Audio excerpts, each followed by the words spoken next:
Billy, I can't hear you. Your mic's turned off. Yeah, it's turned off. I can't. Carla, your video is going blurry. I can't see you anymore. Oh man. Zoom fatigue, it's a real thing. And if we're feeling it, then our kids must definitely be feeling it too. Now, despite the limitations that we're facing in meeting face-to-face, we still have a God-given priority, now more than ever actually, to help our children grow in their love and understanding of Jesus. So here are 5 tips to help you to minister to children in a vibrant and fun way during COVID-19. Tip number 1, it starts in the home. I believe God is using this time to help families grow closer together if they jump on the opportunity. And it takes parents being intentional with implementing family devotions and engaging in spiritual conversations with their kids throughout the day. As a kidsman worker, you should be seeing your role at this time as being a resourcer. Resourcing families and encouraging them to grow closer together, to pray together, and to play together. And you can do that by not having to reinvent the wheel or anything. There's so many resources you can forward along to them. Family Fit's a great resource which encourages spiritual conversations and physical activity that families can do together. And shameless plug, at SU, we've created some resources as well. From the online sports club to the Coaches Challenge. These are 8 to 10 minute videos full of fun and including a devotion from Coach Jesus and learning about him from his word, as well as activities that you can do together as families, such as making balloon creations, crafts, or doing the classic egg drop.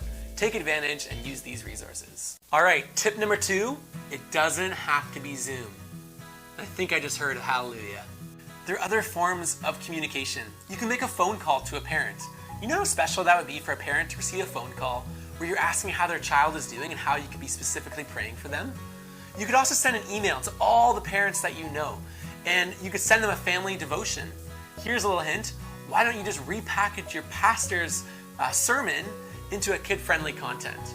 You could also send them recipes for them to bake and cook things. You could also send them a Bible trivia quiz or a photo scavenger hunt. Be creative and use other forms of communication. It doesn't have to be Zoom.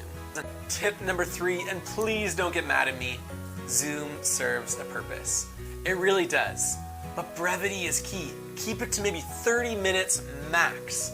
And remember their attention span. A child's attention span is only their age plus 2 minutes. So shift activities regularly. Here's my suggestion.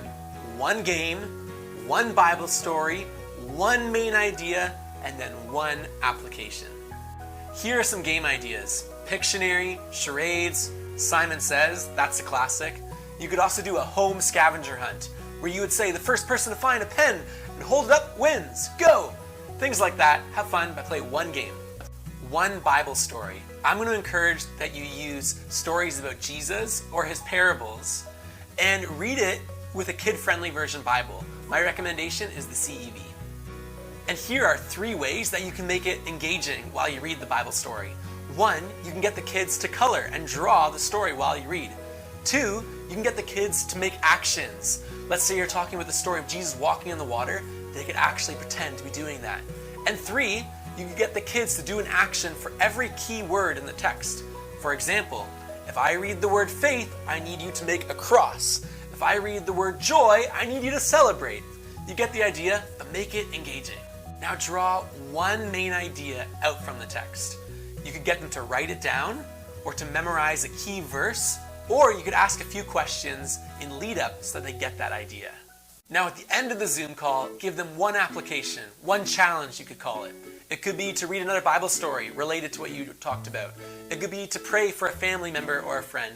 It could be to do a prayer walk in their neighborhood, or to do something kind for their neighbor, such as making a baked good. So use Zoom effectively. Think up a well-crafted plan, and remember, brevity is key.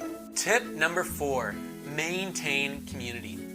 Ask the parents permission, but maybe you can make a visit to their home and wave to the kid and talk to them from the driveway. Get this, you could even bring a baked good and a card to show that you're thinking and praying for that child.